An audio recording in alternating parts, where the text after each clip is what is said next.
And we're live. Hi, peoples. Hi, everybody. Hope you're all good. And if you could somebody can let me know, can you see and hear us fine? Are we all coming through? Are we clear as a bell?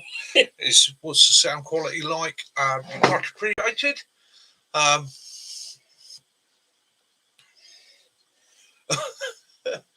Oh, let's have a look. See who's there. Helen, how are you? How are you guys? No, you're never late. Yeah.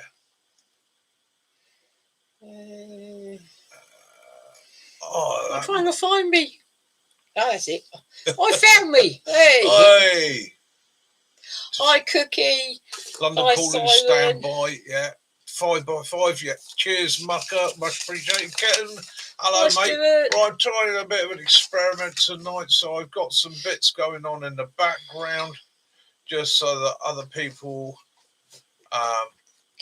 elsewhere can actually join in with the comments. Let me just make sure. Hi, Sussex. I've fired this up.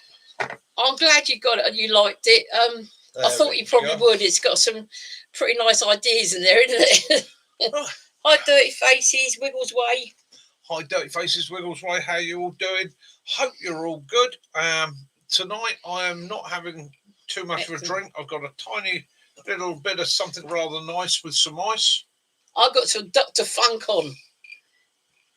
They're both natural, sugar-free, calorie-free fizzy water with zinc, vitamin C, D3, B6, B12, niacin and biotin. So I'm all chemicaled up. So I've got lemon and elderflower and mango and violet. Oh, aren't I sophisticated tonight? Yeah. Hi, Ian. How you doing? Yes, hi, Ian. Nikki's all with you tonight. I'm away this weekend on one of my missions over to give my mum a hand for a week. Say hello to everybody, Willow. Yeah. Just to give you all a bit of an update, because it made a lot of the lads around here laugh. I'm about to show you an X-ray of my elbow. My elbow that's been giving me a bit of grief for the last 2 weeks. And finally, I thought I better go and get it checked. So I went to the hospital and had an X-ray. That's the X-ray. I think you can probably see where the owie is. Yeah. I happened to say to our son and our daughter-in-law yesterday, looking at X-ray, you know when you look at bats and they're hanging upside down, well, on the end of some of their wings, they got those little hooky claws where they sort of hook themselves up. Yeah. I'm turning into a bat. It's just, and it is just a tiny little spur right on the back there. But unfortunately, what's happening is when I'm putting my arm down, resting in certain positions, it knocks stab. But Willow gets in the. Yeah, but it's not affecting the joint. So that's what I was saying. And that comes back to a whole prep and mindset. Be prepared. Make sure you got first aid kit. Make sure you sort yourselves out. And more importantly, don't do a Mickey. Like a trainer. If you think you've damaged something, go and get it checked out. It's once I saw the X-ray, I knew what it was. I mean, as the doctor said, it's not a lot they can do with it. No. It's a chip at the end of the day. My body will probably deal with it in its own way. It will put scar tissue around it or absorb it. Hi, Max. And if the worst comes to worst, it's just a little scalpel incision there, in with the forceps, out with the bone, and a couple of little sutures on it, and that would sort it all out. But there we go. Prepping and survivalism. So yes, we've had our 38th wedding anniversary on Friday. Yeah. Thank you all for the lovely messages. Yes, thank you indeed. And we actually went to a vow renewal yesterday from friends of ours and had a great evening out. Yeah. Yes, hi, Owen. We didn't drink too much. We had a good evening. He was very posh in his country shirt and his pheasant tie and.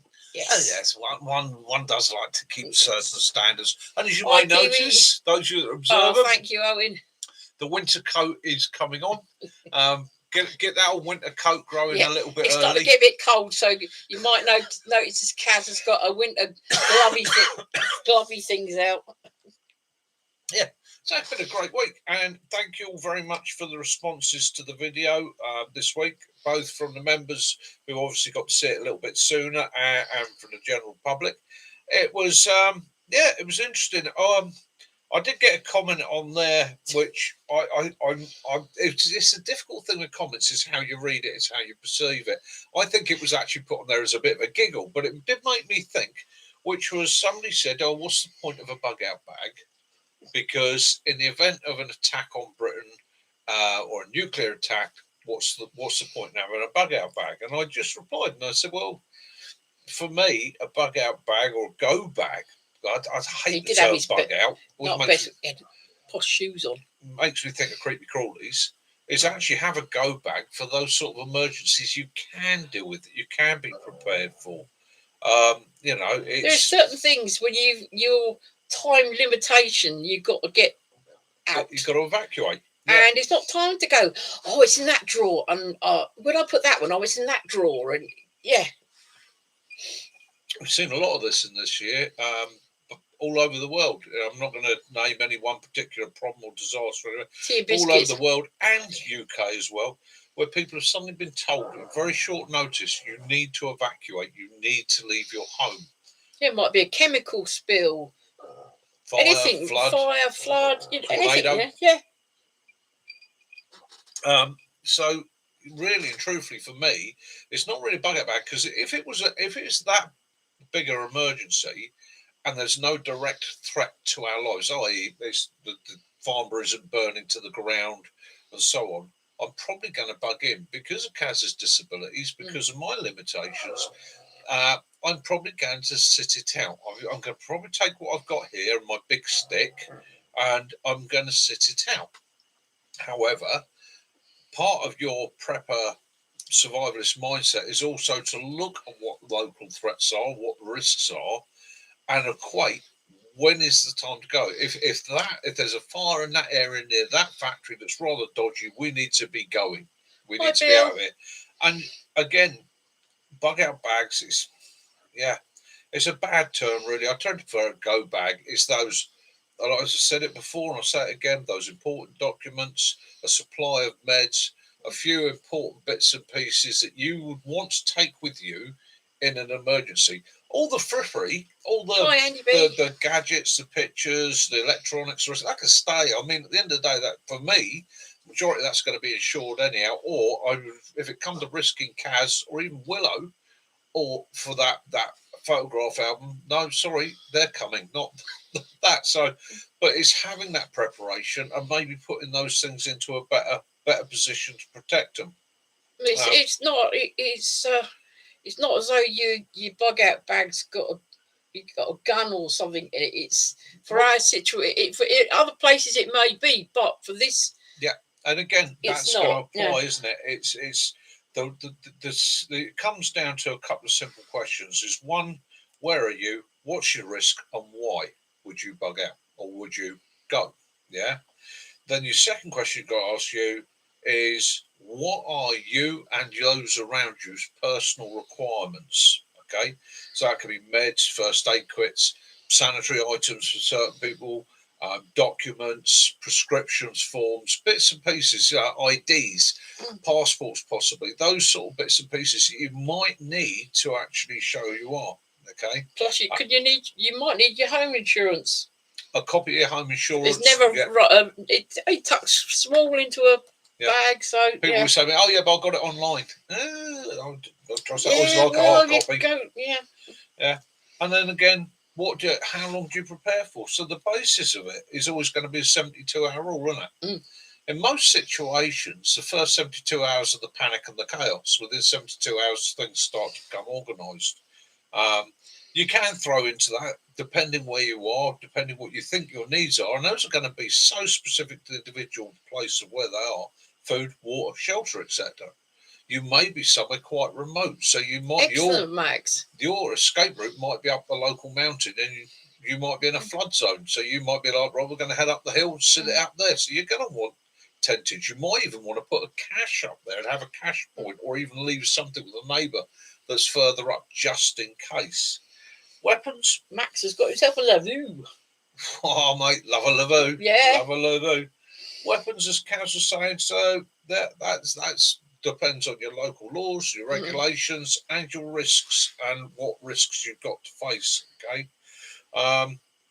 as I say, nuclear attack, I tend to plan for things I can realistically deal with or sort out.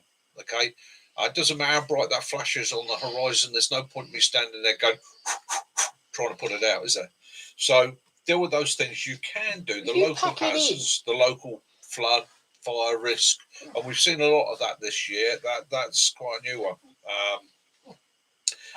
It's a bit of prior planning, and again, the term bug out bag. It led me to that dark corner of YouTube, which we've all looked at, bug out bags.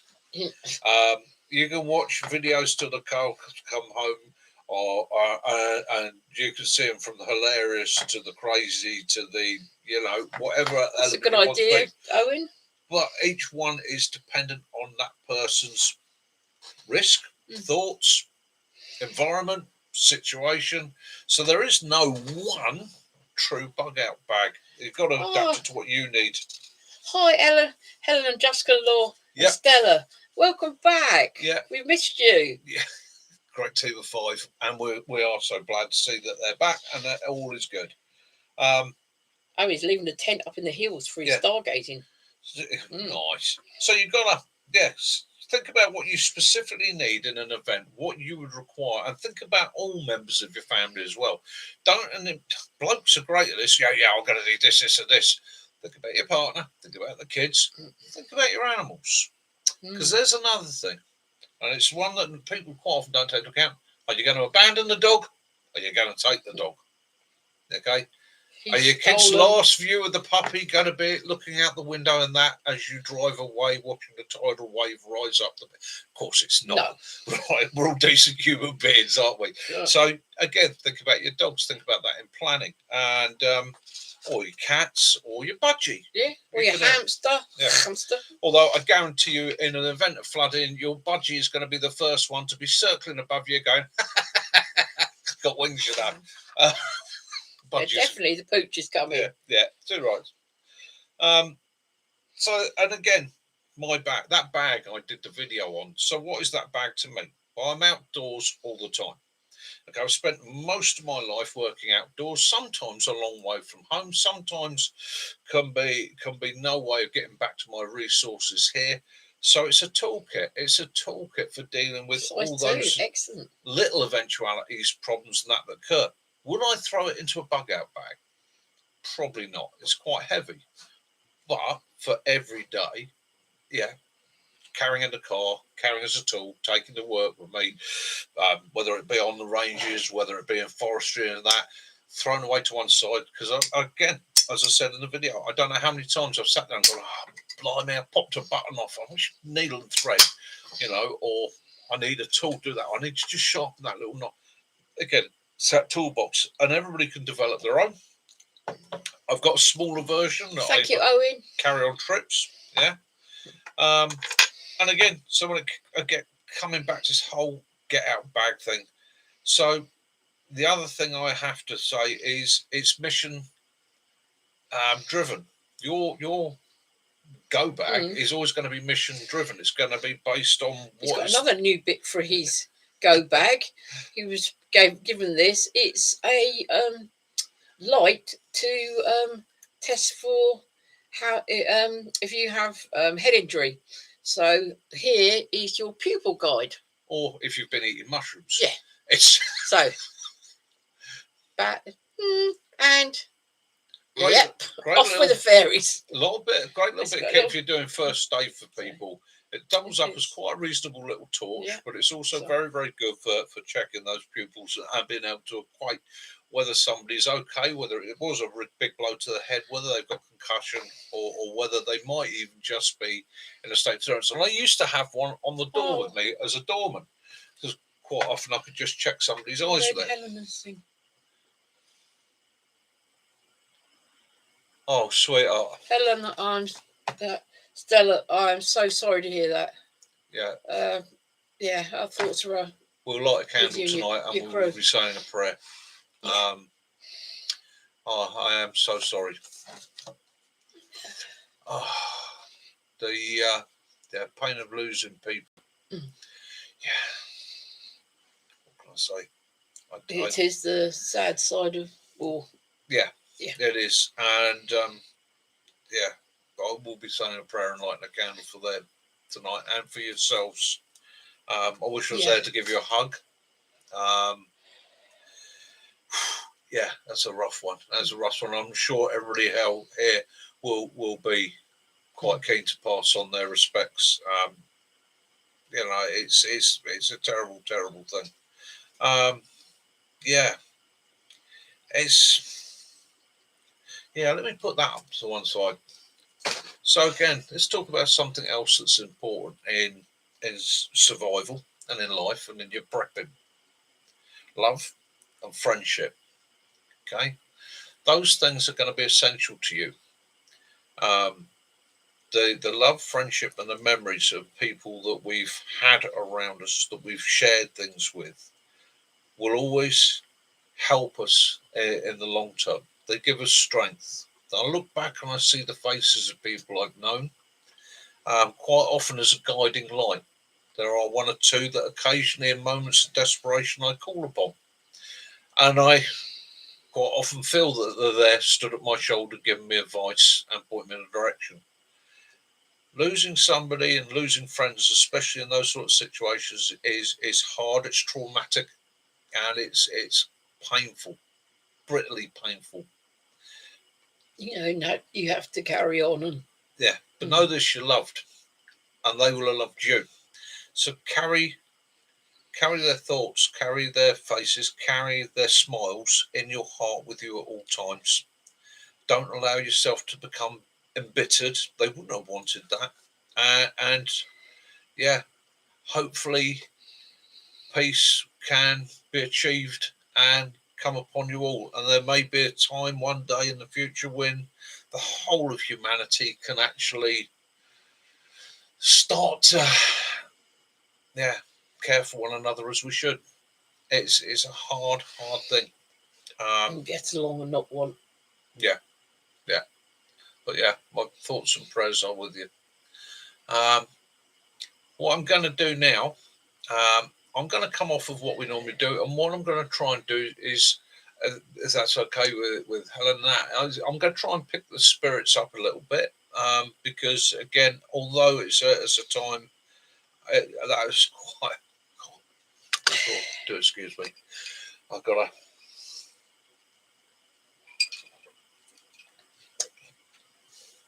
It hits raw, doesn't it? Anyhow, so yeah, give me a moment to compose myself. That's all I'll ask. Yeah, just a moment.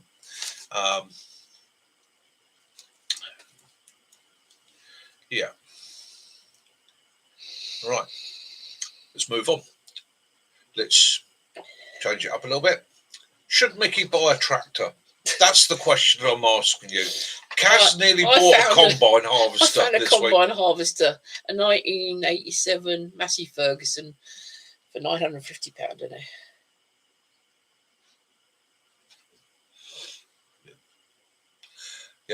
Yeah, nearly bought a combine harvester.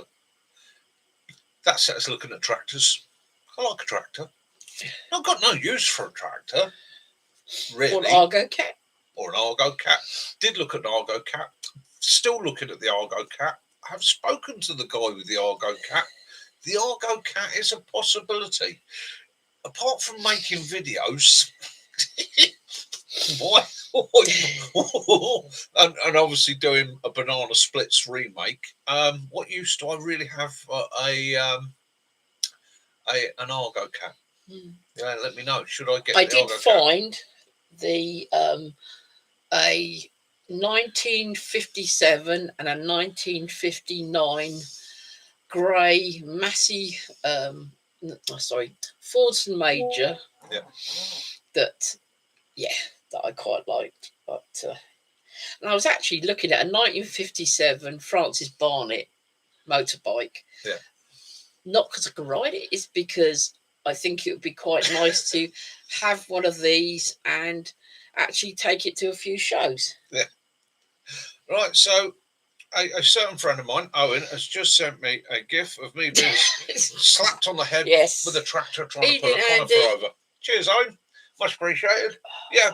So, what do I do? Where do we go? So, what we're doing, I got my operation in September, as you all know. It's not a life threatener, so please don't be worried. It's just going to put me out of bounds for a week or two. Pension's nearly sorted. We'll get there. You're an Extractor fan.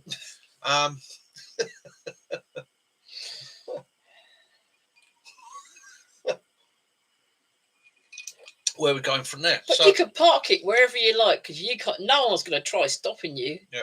Are they? Oh, the canoeing. Oh yeah, he's actually been, and he's canoed. I am a canoeist, a canoeophile, a personage that has discovered the delights of paddling his way up the canal. He shared his vehicle, did you say? Yeah. With a lovely South African lady, and yes. Yeah, she was brilliant. She was a great help, actually, great encouragement. She got in the front of the canoe. I got in the back of the canoe. Poor woman had to have long arms to actually reach the water because I weighed a fair bit more than she did. Yes, we did. But yeah, I did, Kiwi. I did see the dagger. I was just having a look at that before we went live. Very, very nice. I saw it small. So canoeing, Mickey and canoeing. Yes, I'm going to be doing some canoeing. I thoroughly enjoyed it. What a peaceful, graceful, beautiful way to travel up and down the canal. That was wonderful, and I didn't fall in either. I saw something yesterday. I nearly thought about if I had the expenditure to do. There was 8. They were swan pedlos. They were 4-person pedlos, and I just saw it every colour you could think of, and I was thinking, 8 of them. What a challenge! You could have a race across the lake. Yeah. Yeah, so I am gonna Unimog, yes, you got me there, John. Do you like a Unimog? He's not far off, is he? No. There is something coming, guys. There is something coming. There is something in the offing which is pretty much set in stone now, isn't it? It's happening, but that's. Well, John, we had a friend of ours, Simon, and he had a very old V8 Land Rover, and in the summer used to have the tops right off down to the half doors and things like that. And we went to a lake, and the car park was full. Say full, apart from this big bank that had a big silver birch tree, and we parked on top of it. So when you looked across the car park, you saw all these roofs, and all of a sudden you saw the tyres and a Land Rover. That was us. Yeah, I'm that sort of person. Excuse me. Do you want to Yeah. No, I'm just going to have a cigar. Oh, Willow's all right. It's all right, Willow, come back. All is forgiven. He's just thrown a roll of wire at the dog, and the dog's just gone that way. Oh, that was my toe. Now that's getting you back. That's my chopping board. Yeah, but the thing is, those ducks, they're getting on a bit now, and a lot of the ones in London or Liverpool, isn't it? They kept sinking. Yeah, it's DKWs. DKWs are nice, but lovely. You've got probably want a big, more like a bridge builder. Yeah, and I need something a bit more practical. So yeah, we can't park a duck in my disabled bay. It'll just stick out both sides. I'm looking. We have a cunning plan for shall we say, an off-roady, capable, bugging out, camping, wild camping, survival, canoe lugging, adventure vehicle. I should write that one down. Thanks, Andy.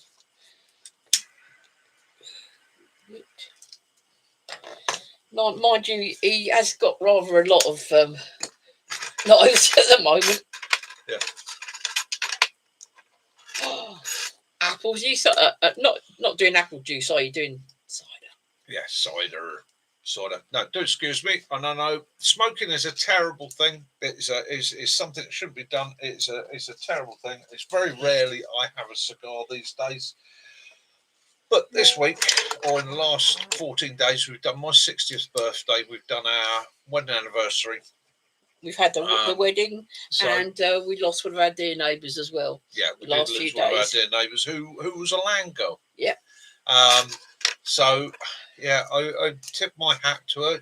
A beautiful and wonderful, wise woman who was quite an inspiration to my boys in some ways. Always. So during the Second World War, she was out on the land. She was driving the vehicle. She was planting crops. She was tending the animals, and So.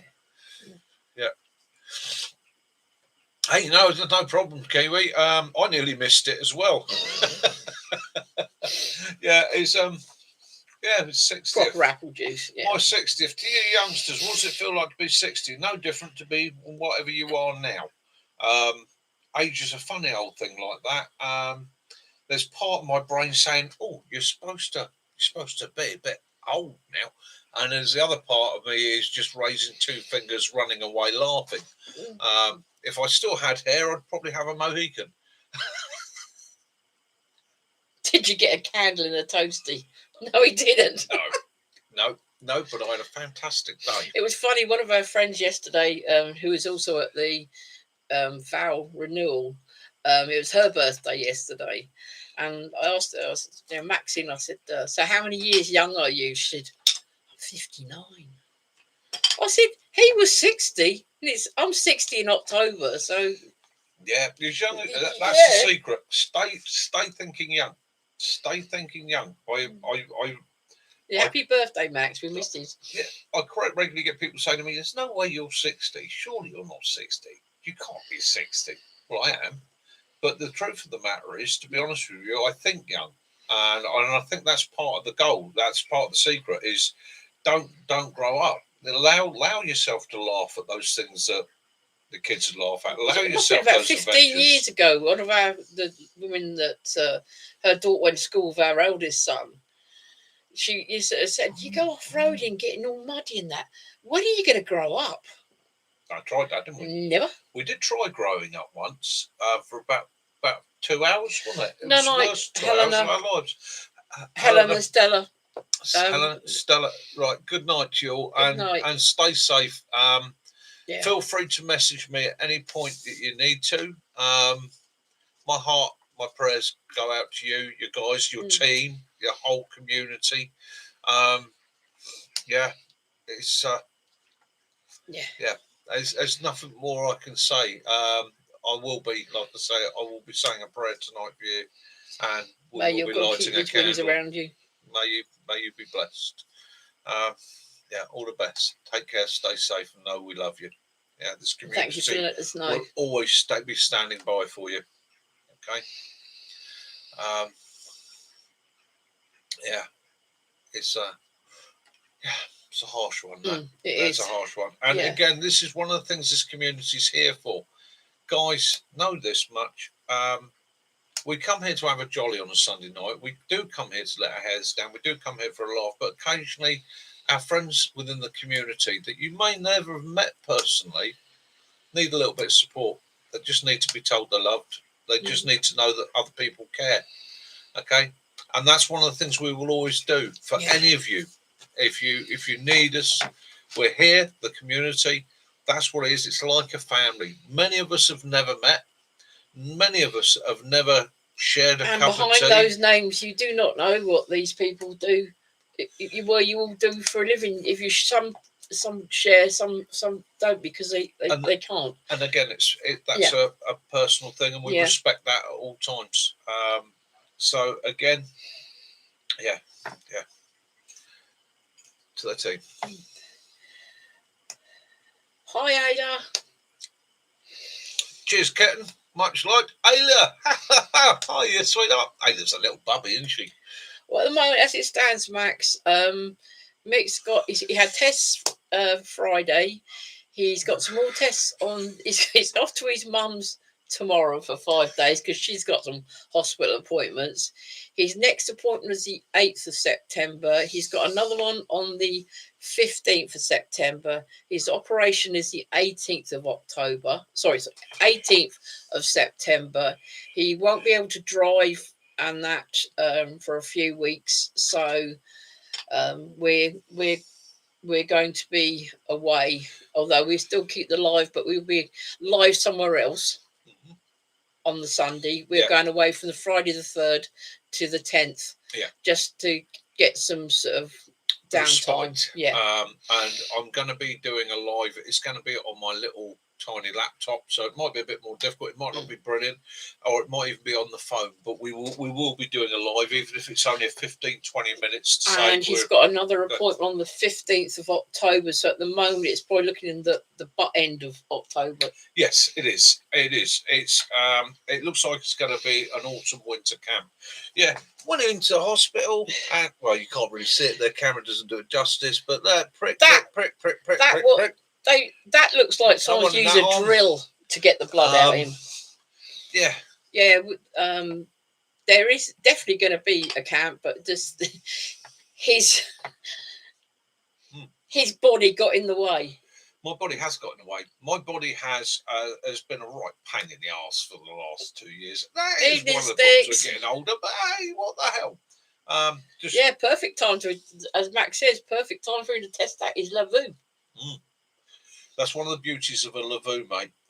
And don't go beating it up or throwing things out if you can't. Mate, give it a chance. One of my favourite things with the Lavoo, and mine's packed away. So one of my favourite things with the Lavoo is the fact that try it as a cape. There's so many people do the tent thing. Honestly, give it a go as a cape, and then rig that cape as a half shelter. You'll be amazed. It's an awesome bit. Are you feeling better?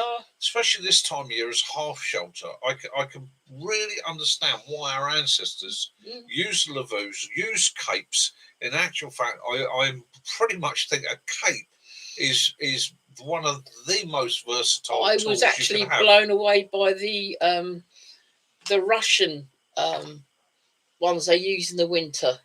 That's got like a door that sort of goes into it, and the minus degrees they use those for. Is it -40, isn't it? Yes, the canvas Lavoo is. I'm glad you're feeling better. And again, there was a thing a couple of years back where it was like, you got to get the big Lavoo. You got a big Lavoo. You got a bit stitched on the bottom, or is it?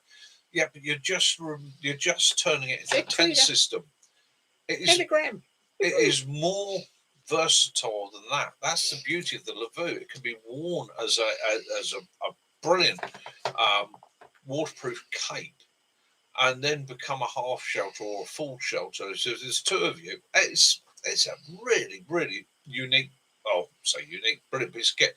And the thing is, they come in 3 sizes because people come in various sizes. The idea of wearing a cape is you don't want it dragging on the floor. No. So I've got a size 2, which is perfect. That's for what Max has got. 5'9". Yeah, I'm 5'9". It's perfect for me. Good evening, Ray. Yeah, really have a play with it, mate. So you're still pretty spring chicken then, Bill? Mine's Halloween. And that'll be 60 in Halloween. So. Bill, 67 October, 67. Yeah, you're the same as me, mate. Feel like a 70-year-old. Yeah. Where did the last 50 years go? I'm the same. I'm like, what? We were talking about a friend, Tim. He had his 50th, and his wife got him a sweetie cart. And it was all the retro sort of sweets from then. I don't know if you remember the little cloth bags used to have the little like gold nuggets in, but they were bubble gum. It had all that and the flying saucers and So Max has got the 3D printed Apex poles for it. Oh, from Bigfoot Designs. So that'd be interesting to see, Max. Yeah, it would be. And again, I think it's Stanley at Bushcraft. He's another guy that he tried the Lavoo and he went, literally, that's my system now, the Lavoo. Yeah, it is a bit heavier to carry. I'll admit that, but it's worth the weight. It's one of those few things, and it's not that heavy. It packs away quite small for what it is. So I really think, especially in the winter months, it's an awesome bit of kit. It's well worth. Anybody that sees one, if you ever see one that's cheap and affordable, or within your budget, it's well worth grabbing. Okay, well worth grabbing, and it's something that can be fixed or repaired easily. And he said, what you want is a catch dry robe. It's awesome and keeps you warm and dry. Oh yeah. And I've not forgotten about your photo. We've just been inundated with things going on at the moment. Oh, so been, it has been a bit mad. Hence, we haven't done much in the way of videos, have we? No. We've been literally every single day for the last month and a half has been a mad It's rush. quite surprising because a little tiny one that he did with him on the canal, but obviously because he couldn't do a lot of filming because obviously there was other people doing it with him. But it hit 1.1k like that, didn't it? So, and again, a canoeing. Loved it. £80. That's good for a Lavoo. Mate, brilliant. You ripped their hands off for that one. Yeah. Yeah, definitely. And it's a bit of kit that it will last you a lifetime. It's the only thing you ever got to remember with canvas is air it and dry it. Yeah. Air it and dry it. It's a natural fibre. It will develop mould if you're not careful. So when you bring it home, let it air dry, hang it up You'd have to bring it to camp though, Andy, so he can sign it for you. Yeah. So you can have it autographed. Yeah, I would have snapped that right up myself. Lefty, hello, brother. How you doing? I hope you're great out there on Bull Shoals. Yeah, as he said, he doesn't understand why people do the tongues poking at the side. I did that for a photograph yesterday. I've never done it before, and I was horrified, so deleted it. Yes, there was some. It was Levon's birthday. Oh, it was his birthday the other day. Yeah, right. Yeah. All right, we'll all sing happy birthday to Levon. Happy birthday to you. Happy birthday to you. Happy birthday, dear Levon. Happy birthday. I'll send it to you, Lefty. It is awful. I've got a slug hanging out of my face. There we go. Hi, Janet. Hi, Janet, my lovely. How are you keeping? Hope you're all good. Well, I saw a bit. I like to do a bit of the old wildlife carrying on. There's a lot of people kicking off because they've actually been released pine martins into Devon, and a lot of the people that like their animals are going, oh, that's it, all the birds are going to die, there's going to be, it's going to kill everything. It'll reduce the numbers of grey squirrels. That exactly was what everyone said. And as I said, Scotland have not a problem with the pine mines, and they're going, oh, it's going to devastate everything. I said, no, what does devastate stuff like that is mink. Yeah. Because people decide they're going to let them go because the poor little things are in a cage and let them go. And mink are a one animal killing machine. They will kill everything for fun. They not because they're hungry. They'll just go through birds, amphibians, and that, and just kill the lot. Yeah. So for the people who are worrying about the pine martins in Devon, it's a good thing. As I said, they used to have them in Devon until they're all killed off for the fur and for hunting. We used to have pine martins throughout the whole country. They're a natural species. They're a natural species to our country. The birds will avoid them, and they have predators. But this week, I noticed that 7 days ago, there was a first report of an Egyptian locust in this country. Now, Egyptian locusts, they said they're quite pretty. To me, they're just a greeny spot, shiny bug. They said that it's not uncommon in the UK to find these Egyptian locusts. They arrive on southerly winds, but they're not a crop risk. They actually don't get into swarms, and they're usually seen in single numbers. In this country, we usually get 1 or 2 reports a year, but they said with the climate change as it is at the moment, conditions are getting more suitable for them, so we might get to see these Egyptian locusts more. And I just wondered, we just wondered, well, they come from Mediterranean and North Africa. How many eggs could one female Egyptian locust produce?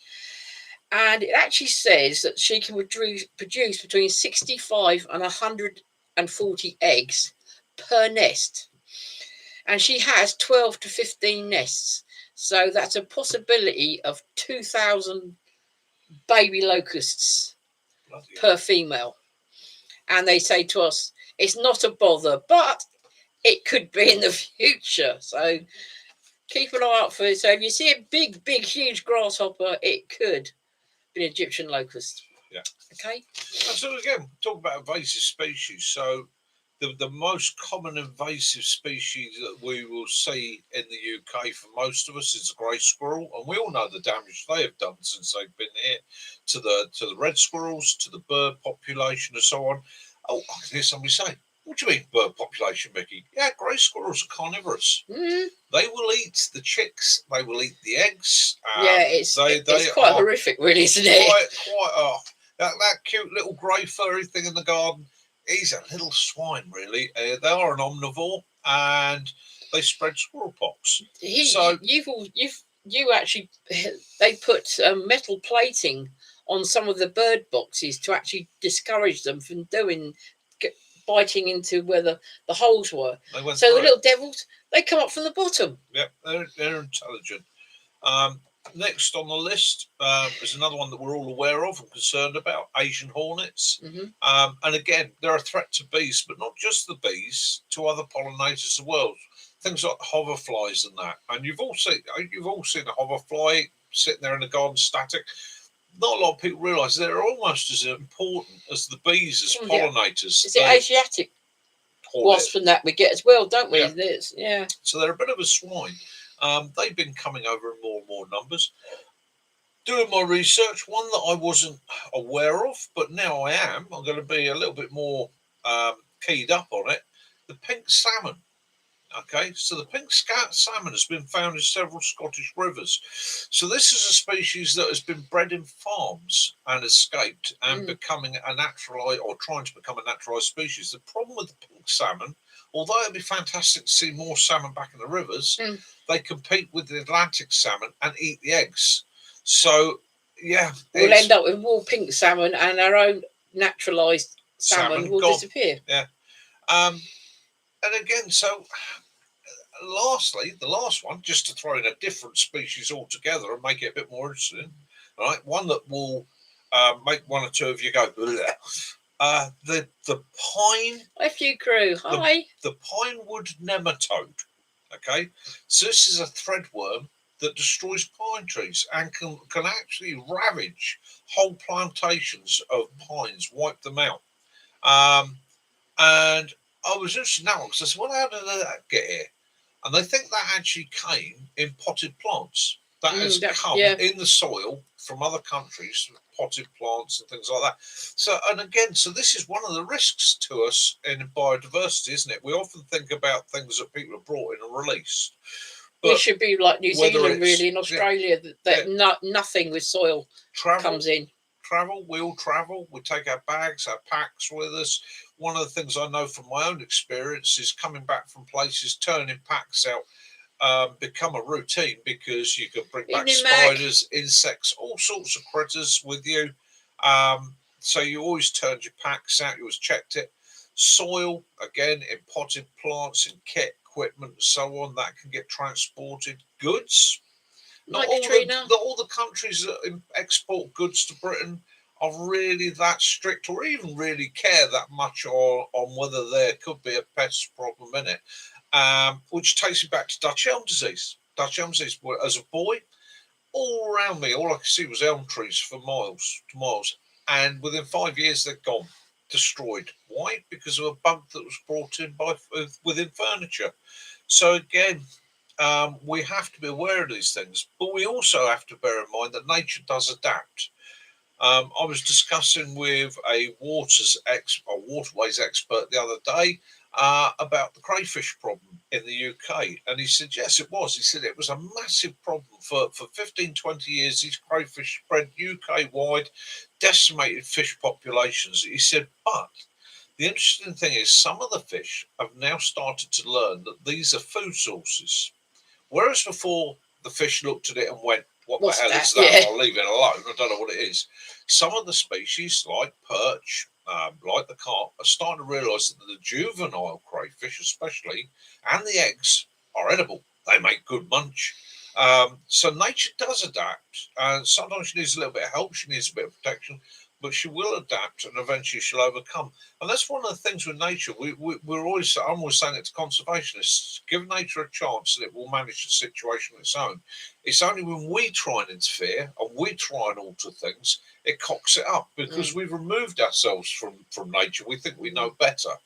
But good old nature has been here for millions of years. If you cruise to saying that smallmouth bass like crayfish, so our version of like a smallmouth bass is like the perch, isn't it? Really? Yeah. So yeah. Yeah, and that was the problem. The crayfish come in, whereas your bass will annihilate the crayfish population and keep it manageable. We didn't. Our fish just literally went, "What is that?" The problem another one we're having problems with, but it's not unusual for this country, is a lot of the lobster fishermen are having all their lobster catches decimated by octopus. Yeah.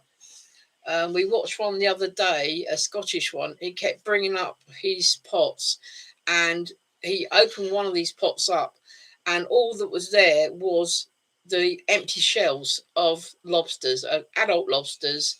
And in one he brought up, there was what was left of a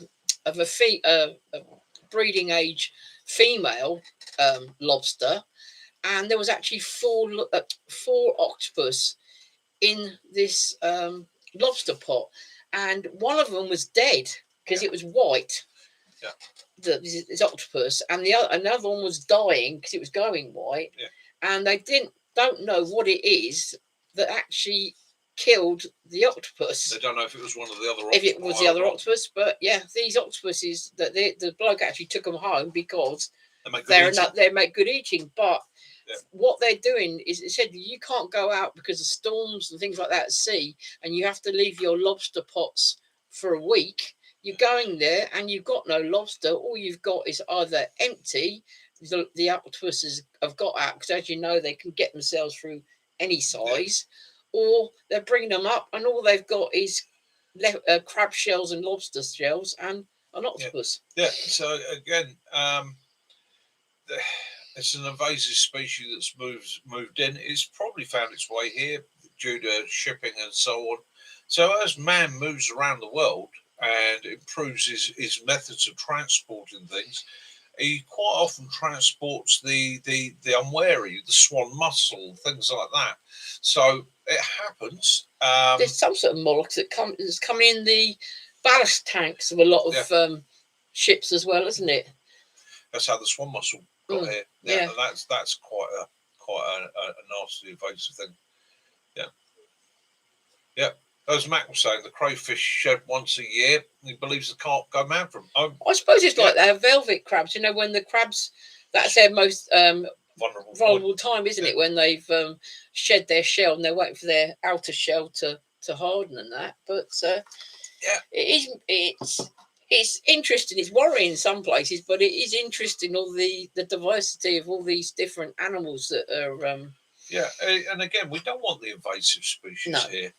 But you also have to bear in mind that they're going to come, whether you like it or not. They're going to come. But as you say, nature turns it around, and now these crayfish are being, predated on by natural animals or fish. Nature's starting to find a balance, and like the expert saying to me, so it was quite fascinating how the numbers of crayfish, the way they were escalating, they thought it was going to decimate the river systems.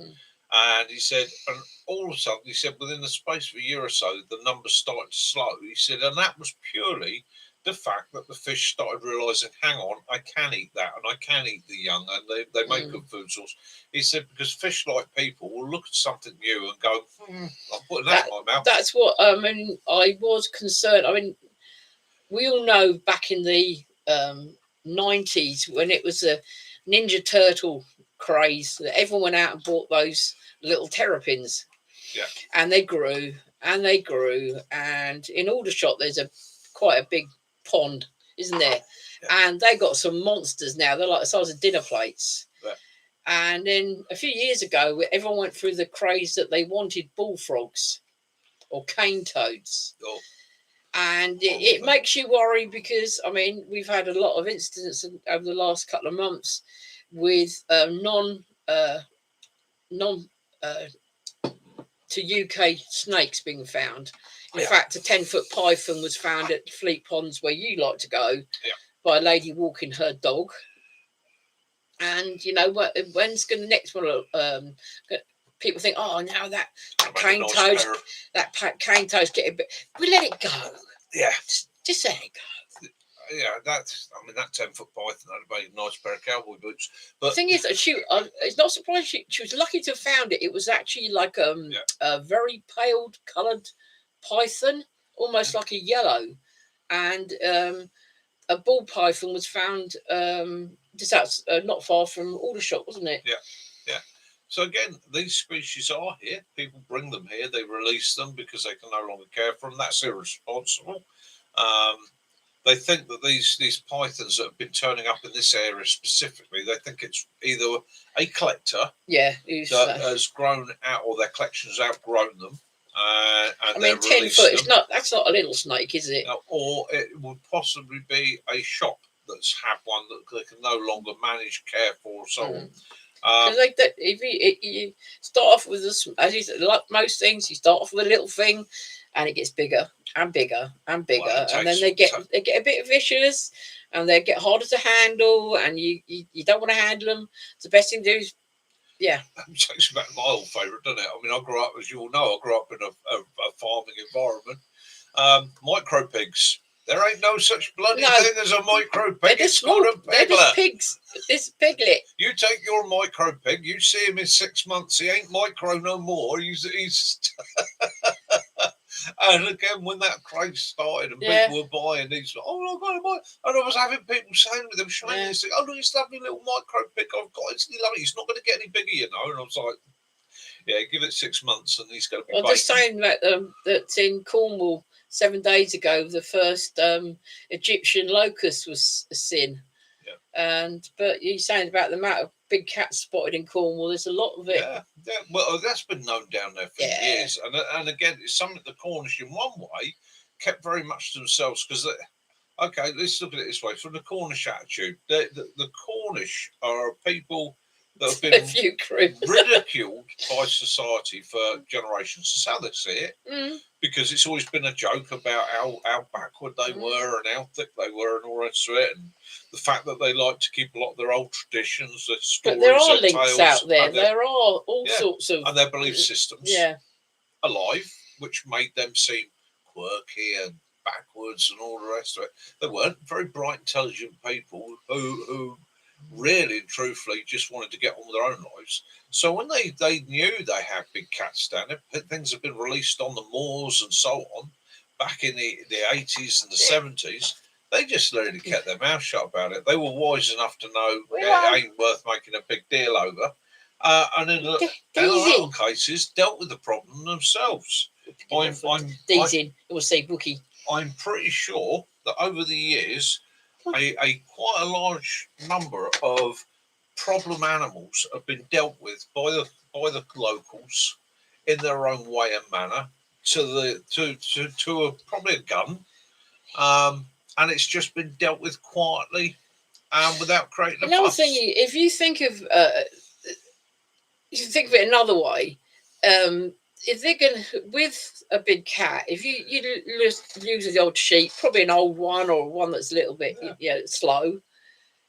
If you think of how very few a big cat would take, and then you put that to one dog, getting in amongst a flock of sheep, and how many that dog can kill, just one dog, then you see that it's a big cat is not a problem. For a lot of people say to me, "Oh well, how would you not know?" and all the rest of it. But if you see how sheep are managed on the moors, especially the upper moors, where they cover vast areas, okay, the shepherds are out there. The shepherds look after them and that, but the sheep, pretty much 20 hours of the day, are doing their own thing. They're living a nice natural life up there, and if there is a big cat, if he's only taking 1 or 2 every 3 or 4 weeks, because that's all he's going to require, it's not going to fall far short of what the natural loss will be. It's only when you bring them in for things like shearing and dipping that you're going to notice the depletion of numbers. As Max just said, you know, for 30 years, locals in Crieff, where he comes from, they didn't say anything about the ospreys they had nesting. Kept it very quiet to themselves. And again, small communities will do that. It's theirs. They'll keep it quiet. They'll keep it to themselves. They don't want the fuss. They don't want all the incomers. They don't want all the tourists coming to take photos. They just want it to just... Could you see what it's like? If you get... in this country, I don't know what it's like in other places, but when the Twitchers heard here that there's a certain bird that they haven't got in their collection, they're in your garden, they're hanging over your fence. We had a place called Longmoor Military Facility. It's got a massive danger area full of lakes, beautiful countryside, it's Hope and Heathland. It's very popular with the bird watchers because there's one area of water that's close to a fence where you can legally stand and photograph and watch. And I used to see 20 or 30 bird watchers down there at a time, not an issue, until something was spotted that was rare. Now, you have a fence. This fence runs around this danger area. It has red flags on it. When we're shooting, the red flags are up. You're not allowed in. When the flags are down, you can go in. It was some sort of dipper. Yeah. This dipper got spotted there. There were people climbing over the fences, ignoring the signs. The red flags up. They didn't give a damn. All they wanted to do, they had to get this shot of the dipper. They were so driven that they were prepared to put their lives at risk. There was people. There's one area there. It's not huge. It's an area that was a mortar impact area during the war. That's so full of unexploded ordnance. It's out of bounds. It's fenced, barbed wire, the whole lot. There's people cutting their ways through that to try and get this shot of this dipper. It absolutely ridiculous. It was so driven to it, and they're pushing one another and trying to deal with them.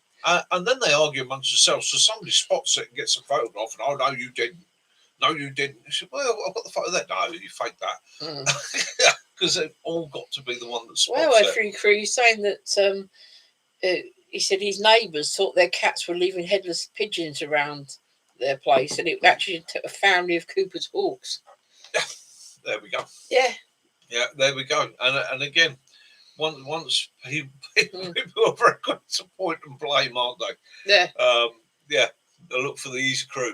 And I've noticed a few more people were saying the odd hedgehogs are starting to appear again. I would love to see hedgehogs around a lot more like we used to have. Oh, you used to hear them out under our front room window because we've been here 30 years. Grunting away. I used to hear grunting, and it's funny. It sounded like a bag of cocktail sticks getting shaken. It was them. Yeah, little buggers. Yeah. Yeah, and again, so nature finds a way, doesn't it? It was an interesting experiment during that illness period where everything went very quiet. There was nothing on the road. There was no roadkill, was it? For those of us that are in touch with nature and love to sort of examine it and around it, and I was very lucky because I stayed mobile the whole time, quite legitimately, as how things changed, how very quickly wildlife came back, even down to things like sheep, goats, and that entering towns and villages. Because of the lack of traffic, the deer were seen in town because of the lack of traffic. Yeah, some of the big horn sheep, the big horn goats, they were coming in from places like Cheddar, weren't they, into the villages to try and find extra food. And nature will always take things back. If man disappeared off the planet tomorrow, nature would find a way of balancing it all out. She is incredible. Oh, your mum's not happy about the beavers in Scotland. It's No, I don't think they are, and I can understand why. This is one of the issues, isn't it? It's you can't control where they produce their lodges and cause flooding, can you? And the problem is they're then going to protect one species over everything else. So instead of having a logical approach to these things, they will sit there and go, right, the beavers protected, they're protected from everything. They will go out and and destroy anything that's a risk to the beaver, including the livelihoods of the locals, without taking that into account. There are places in the UK where beavers have been reintroduced successfully without too much of an impact. Because our son, he's abroad, as you know, in Prague, and they have been having problems for years with particular places in Czech Republic flooding. So they introduced beavers, and that has fixed problems that they've been working out for 20 years, trying to work out what's going to cause them. But that's a big area, whereas here we're not such a big. But they also had the beaver, a very small natural beaver population there, but they've also got the bears and the wolves to help balance the numbers out. And this is the thing within conservation: is you it's okay introducing a species, but you've also got to look at nature. Nature balances things. If you've taken out the species that create the balance, then you create a problem because you're creating a new alpha at the top of the pyramid. And when you have enough, like we have over the last few years, having a lot of problem with a lot of the flooding in a lot of the fields, like in Somerset on the flats, you know, it means the prices go up because you can't produce the stuff. You're not going to get money for crops because they've been ruined and that. Derek's just saying there. On a possum. Oh, excellent. Yeah. And again, a creature that lives quite happily side by side with man, but also has its predators. And this is the thing. This is the thing. Nature, you can't just take one species and go, oh, we'll put that in there. You've got to have the whole chain. It's like you've got to have the balance. I was saying during the pandemic, you saw so many deer out on the trails because there was nobody to interfere with them. As Kitten saying, the EU are removing hundreds of dams every year, causes more flooding than the beaver. Yeah, so you get to see Monkjack, and I think Owen's got Seeker. Is it Seeker? And Seeker deer. It's not Roe, is it? You don't get Roe in Ireland. Don't get Roe in Ireland. No, they've got Seeker out there.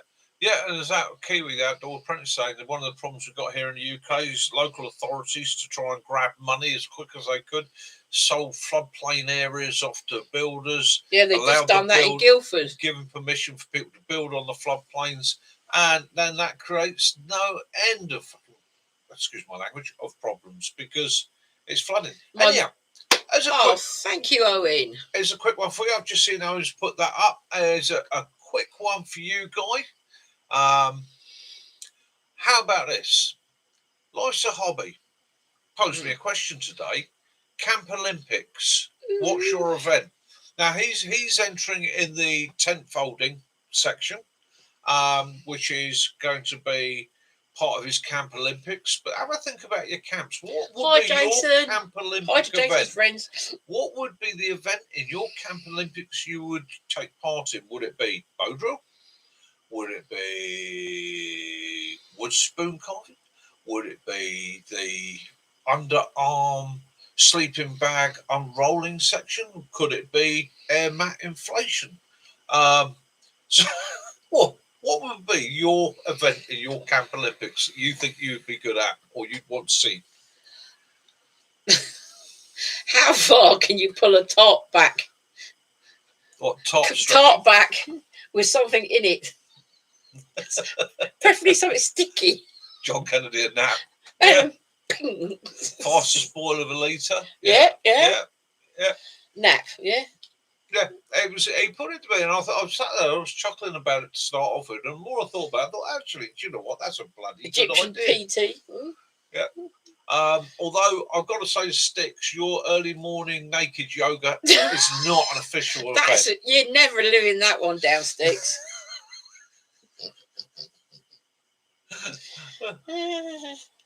Fighting with hammocks, Max. Yeah. So Max actually has a black belt, a fifth dan double black belt in fighting with hammocks. And camp jiu-jitsu. Camp jiu-jitsu, yeah. And if you're interested, Life's a Hobby, he's going to be releasing a video on that soon. Yeah. And maybe if you've got a channel yourself. Yeah, how using your equipment, how like say with the tar pack stuff, putting your tarp up, how quick can you get it to for putting up and taking down, and that means folded up and bagged. Now that brings me back to what we were talking about with go bags. Okay, there are many types of go bags you can think about, and all those have to be based according to your risk, your condition, and your environment. Yeah, you also have to look at what the real possibilities are, why you're going to need it. So things that you can take into account, and you can apply this to this whole camping idea: light, fast, over, heavy, and slow. Pros and cons. So light and fast speaks for itself. Move quickly, carry less gear, move lighter, yeah, and be able to cover more distance. Pro with a gun, that's a pro for that. A con with that is you could struggle a little bit more at night, could be a bit more uncomfortable, it could be a bit colder, might not have stuff with you that you'd want. Heavy and slow, yeah, you're going to move slower, you're going to save a bit more energy, you're going to see more, feel more, and you'll probably go a bit more comfortable. Naturally, tree climbing. Yeah.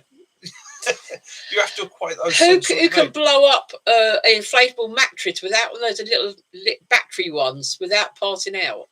Kent can't. No. I'll put that out to Kent Survival. Come on, let's see you blow one up with your lungs. Just to let everyone know who weren't in the room earlier, we had Helen and Stella. Yeah. And for those who remember them, they had a couple of other girls that they were in a military unit. Yeah, they were in a military unit, and unfortunately, they're the only two. The others were lost in the ops. So they did join us earlier on tonight to let us know. Yeah. So anyhow, do I need shelter? Blow up. Yeah. Yeah. Do you need shelter when you go out? And if so, what kind of shelter would you take? Are you carrying a tent? You're carrying a lavoo? You're taking a tarp? Are you modifying? Are you making as you go?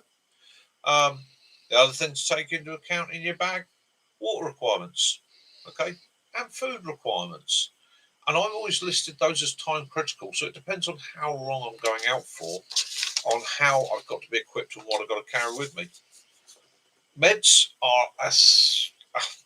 and first aid gear, essential, okay? Can't say it enough, said it 100 times. Get yourself some sort of first aid training and make sure you've got all the meds you need. Defence, well, that comes down to location and situation dependent. Depending where you are in the world, depending what you're facing, depending on what's around you. And I'm not just talking about human threat, it could be animal threat as well. You might need to be carrying a sidearm, you might need to be carrying a sharpened stick, you might need to just have a loud voice. From your local slaughterhouse, some bull might have escaped. Yeah. Or, from a zoo. Yeah. And research. You've got to plan these things out. You've got all your preps and all your surveillance.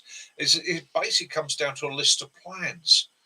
What I do if this happens, and then break it down. So if we do this and we go to there, what if this happens? Can I be cut off? And so on. And it becomes a long list. It takes a bit of a thought process. Things I would also throw in is comms. You always want some sort of comms, whether it's your mobile phone, whether it's a sat phone, whether it's a radio, to find out what's going on locally. Okay, and an alternative plan. Everything you do at home, prep-wise, survival-wise, you tend to go for one plan. I live on a floodplain, therefore I prepare for floods. I know the depths, I know what could happen, I know what the equations are, I know what we're going to do. But I've got to have alternative plans in case something else happens, or in case I can't adapt to that. So you then come into your alternative plans. There are so many variables, and it revolves, and it's endless, right? You've got to remember, like food, okay? No one man's meat is another man's poison. There. So what's the answer? Well, it's up to you. Figure out what you need, what you do have, and what you would do. Have a plan, okay? It's no good panicking in high stress situations. That's another reason we plan and we prep, okay? It's better to have it and never need it than to find that you do and you haven't got it, okay? Because I can assure you, you will be glad of it. Possibly the bigger benefits is peace of mind. Humans love to be organised. Yeah? In most realistic scenarios, you're going to need help, whether from a community or from government organisations. Okay, There are very few people, but we do know some, and some of them join us here, who live a true off-grid lifestyle. Those people probably won't be affected in most of these situations because they already live that prepper and survival mindset in having their gear packed, mobile, and so on. Okay, those people will always have the advantage. Okay, where am I? The whole thing is really and truly a mindset thing. It's about adapting. It's about looking. Yeah. Okay. If your house, the way to start is if you look at it as if your house was to disappear in an hour's time, what would be your most essential requirements and needs be? If I turn around to you and said I was going to turn up at your house in an hour, grab you and your family and move you to the top of the hill for the next 3 or 4 days, what are those things you are really going to look around and say, I can't do without that. I've got to have that. Okay. And you've got to break it down to those things, as well as IDs, documents, insurance policies, things like that. Having those with you is just always an added bonus. Okay. But also remember, when you're watching other people's videos, we all live in different places. Okay. And help will be different for each and every one of us. You can't always rely on the governments and services. That has been seen so many times. Okay. And people moan about it. But at the end of the day, really, truthfully, you've got to be able to help yourself as much as possible. You've got to make a plan and be realistic in what you would do and how you would handle it. That's a good point, Bill. Why is it that there's always a bottle opener on every multi-tool? Because you need to open a bottle occasionally, I suppose. I suppose it's an old. It's a gentleman's thing. Yeah, is it a gentleman's thing? As preppers and survivalists, we're always looking to improve and even out our odds. No one can see into the future, but we can be realistic about our risks based on the region we live in, the environment we live in, and another one that's worth looking at, local history. Find out what's happened there before. Okay. We can also keep ourselves appraised of local risks, be they social, economic, weather, right? Just by keeping an eye on the news, what's happening locally, knowing your environment, and also becoming part of the system if possible. Become a volunteer, things like that. Stay in touch with the community, find out what's going on. Okay.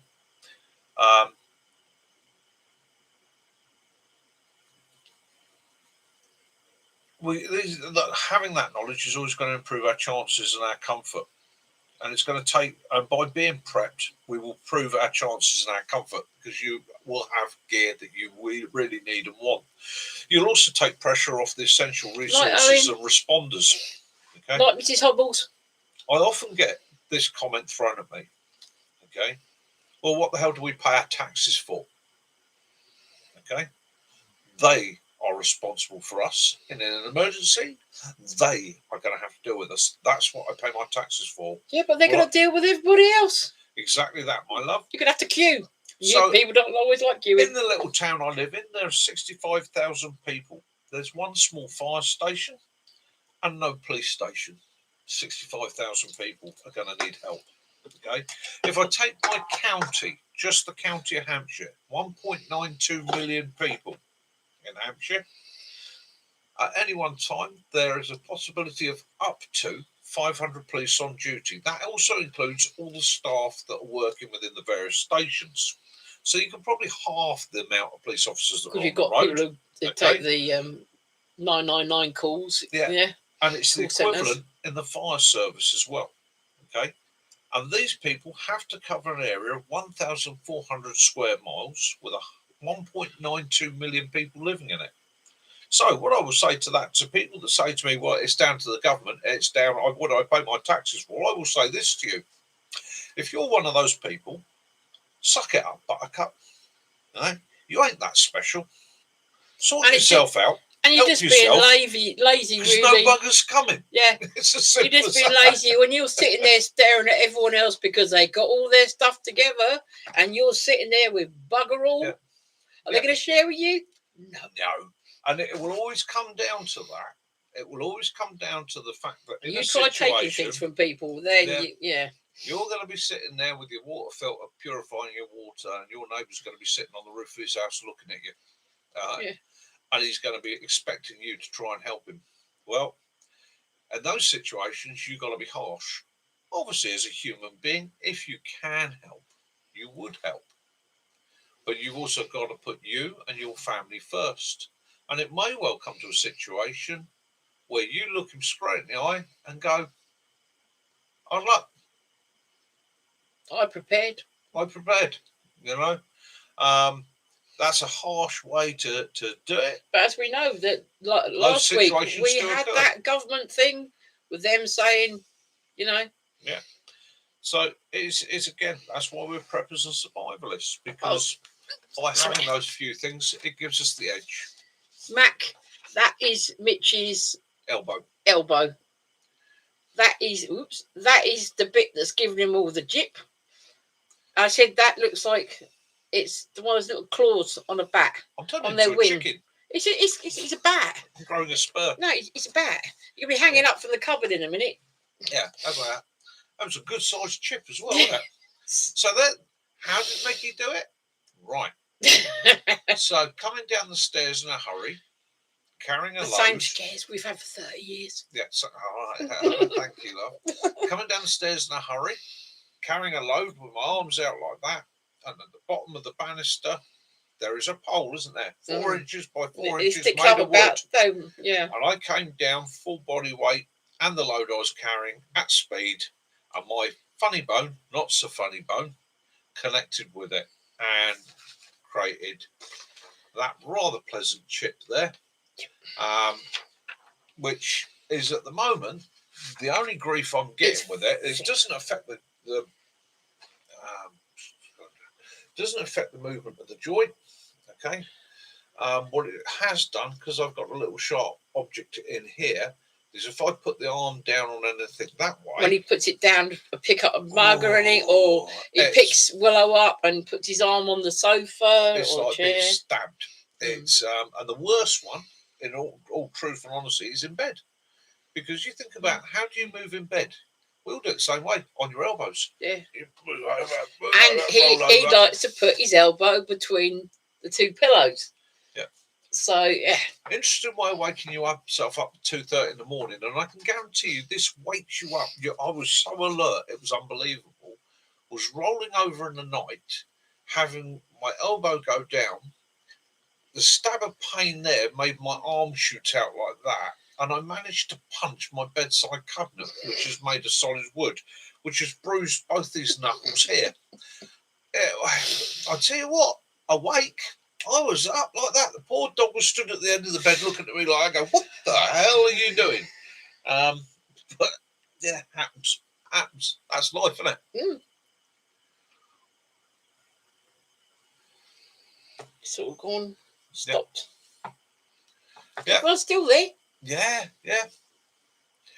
So opening bottles. Yeah, definitely bottle openers for.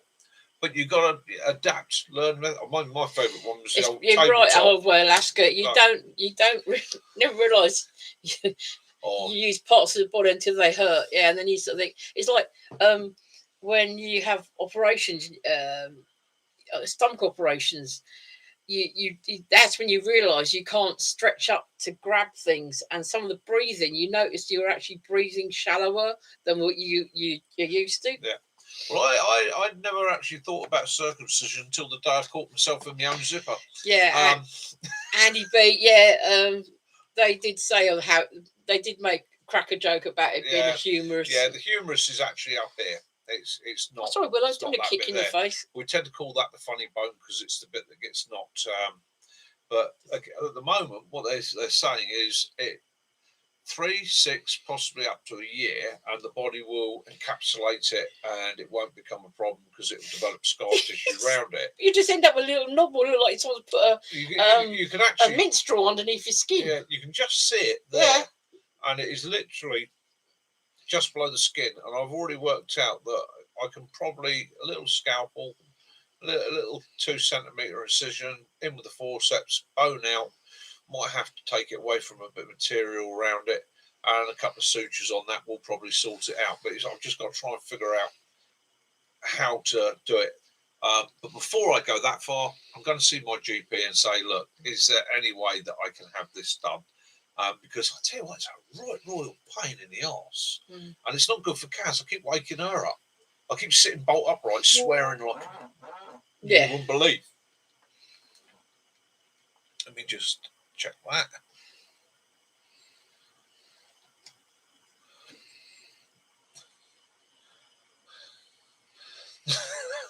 Cheers, Owen. We need to see Willow. Okay, come on in, Willow. Hey, there he is. Look at it. He's very smart. Yeah, he's been to the groomers this week. He's feeling very smart, very tidy, very happy. He actually had a bit of an incident at the groomers because, as you can see, he's got his little bandana with his little name on. Well, we did say to the lady that he's not very keen on having his bandanas taken off him. And I said he does tend to have a sulk. Well, she had to take the bandana off, obviously, to clip him and bath him. And she went, oh, yes. Yeah, she had the white eye from him. He wasn't very happy until she actually put it back on him again. Yeah. So, he's dirty daddy. His latest one I've got him is a collar, but it's got a little collar with a little tie and a little bit of white shirt. That's a big yawn. How big was that yawn? Hey? How big was that yawn? You hooligan. Yes, yesterday he had a bit of Dexter beef. No. You had braising steak yesterday, didn't you, Willow? And you got a little bit more for your tea tonight. For Farmer P. Yeah. That's what he makes it that for. You see us yawning? Yeah. Yeah. I'm keeping you awake. Yeah. He actually met he's 2, and a lady was coming into the groomers with a 14-year-old, and it was a Shih Tzu cross Bichon Frise, and his name was Bert. Is it Bertie? Bertie, yeah. Yeah, and Bertie did not want to go in. Yeah. He was not happy with being picked up. The fact that she was taking him in to have his And Willow's just actually got to a point in his life where he decided he likes cuddles. Nice sticks. He was never a cuddly dog for a long time, but now he's decided he likes to sit on your lap and be stroked. He loves a cuddle. Yeah. In fact, he's actually getting quite demanding about it. Jason, the Muddy Ruts foodie, he came round and he and Max, when Mac comes round as well, he's he's in your grill. Yes. Yeah.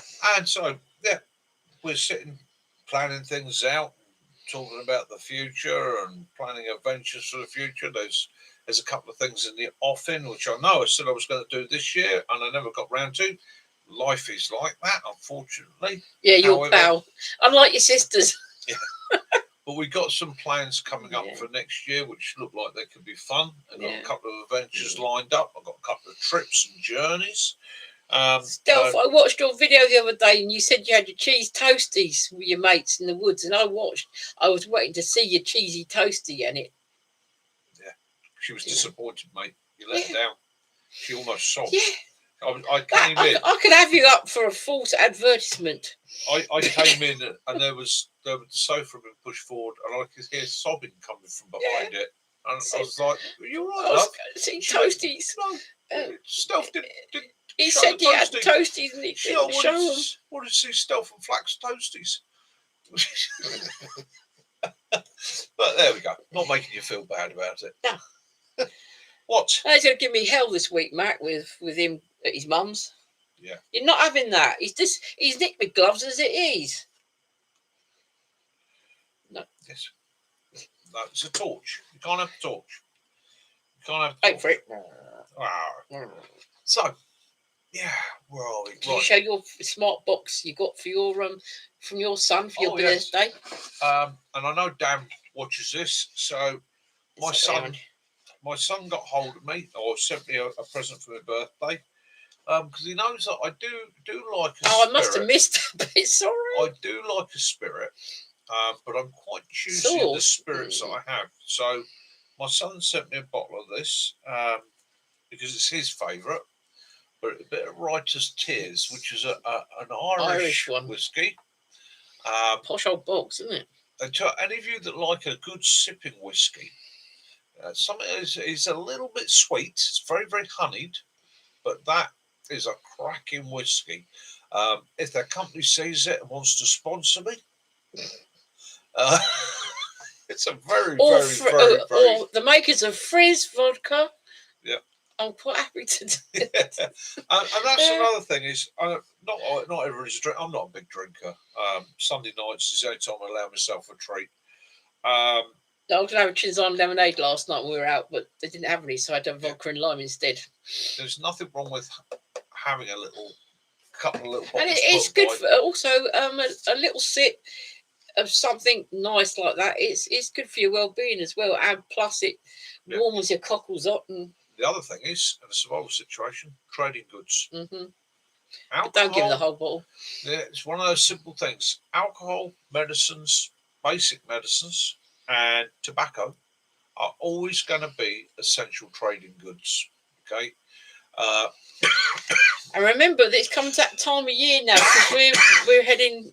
You know, we're in September now. We're heading towards October. It's time to get the old med box out and start having a look through, check the dates, and start making a list of things that you need, like your cold flu relief. Get it now before everyone starts getting their first colds, and then you can't get any of it. So start stocking up on your meds and that. Not like Andy B. Do your rotations now. Start stocking up on your kit. Grab it while it's affordable as well, because you can guarantee they do put their prices up. As soon as there's a cold outbreak, the old prices will go up. And of course, it'll be a cold outbreak, but they'll describe it as some sort of new flu that's lethal. Well, they were saying that, because they started saying about, if you got COVID, that the cold flu relief do help and all that. And that's when it started getting, you couldn't get it for love nor money. Yeah, and it's the same thing with clothing. Now's the time. It's and get your the yellow stuff they put on you when you're having operations. Oh, things like I got lost in out. I was talking about it earlier on.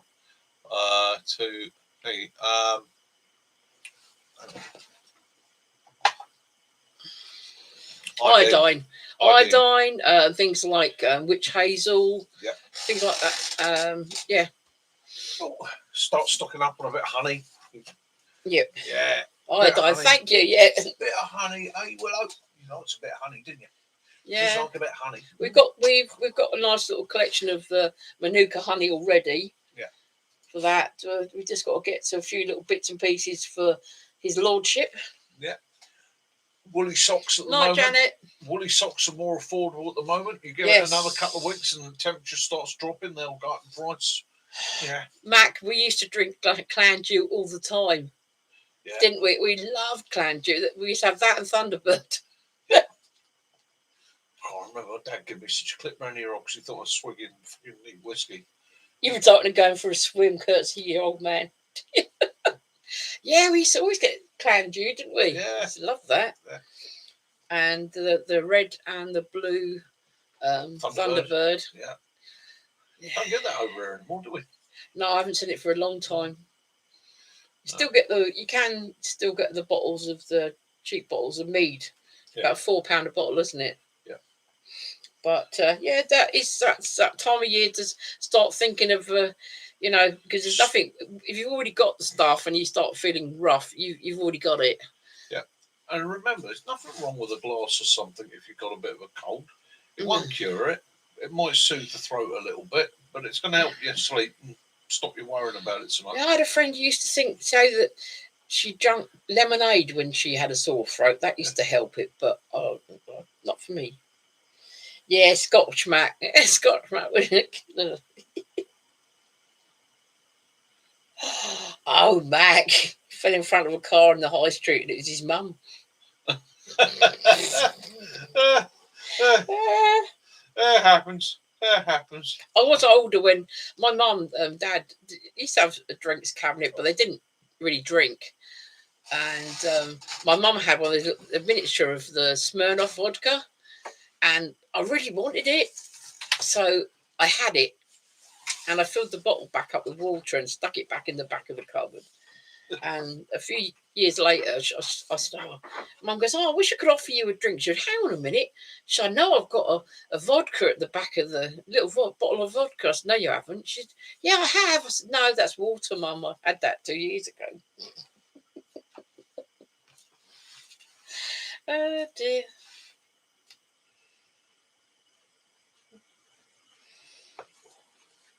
Excuse me.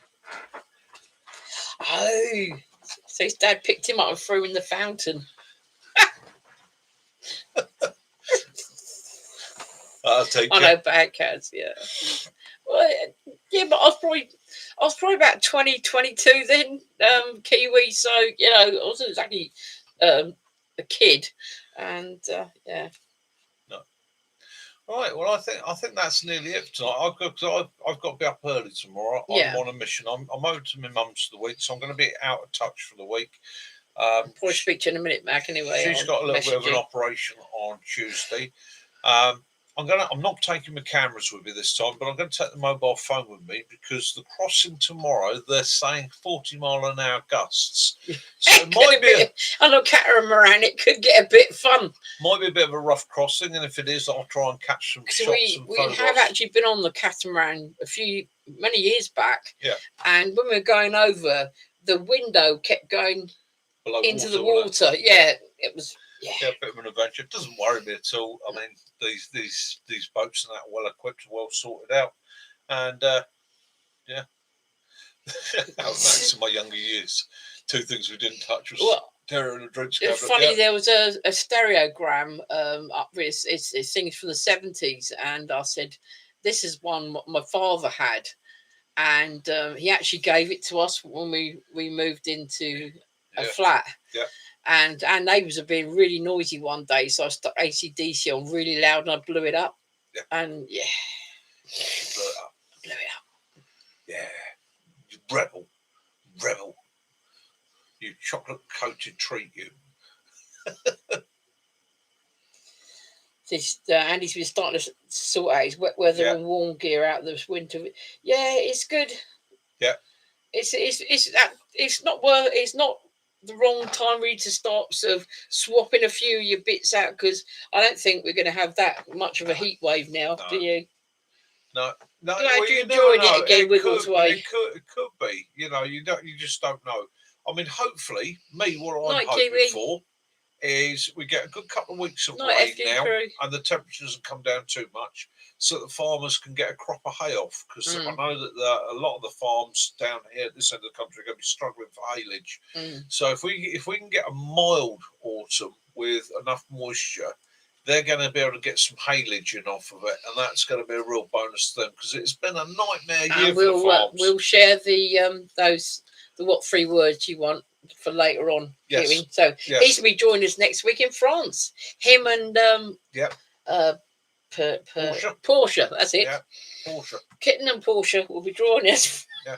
So they'll be joining us from France. With his baguette. Yes. And your shiz. But you know what the weird thing is? Although they'll be in France, they'll then be closer to us than they are now. Yeah. It's a weird one. Night, John. Enjoy your dinner.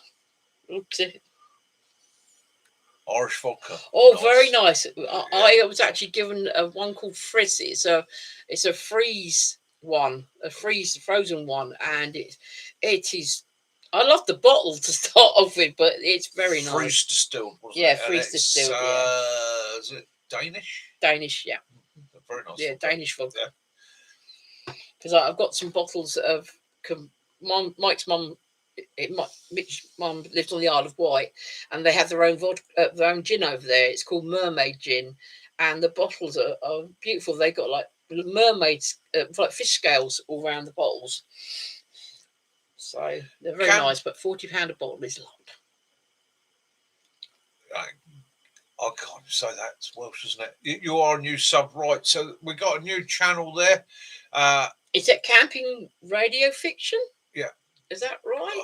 Fashion? I'm probably getting it completely wrong because I'm not even wearing my reading glasses. But yeah, there's a new channel on there, guys. Go and dive over, sub to them.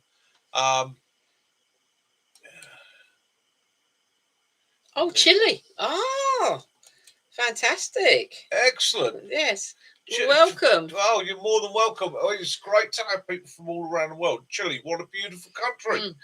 Okay, so we had a new one the other day from Belarus.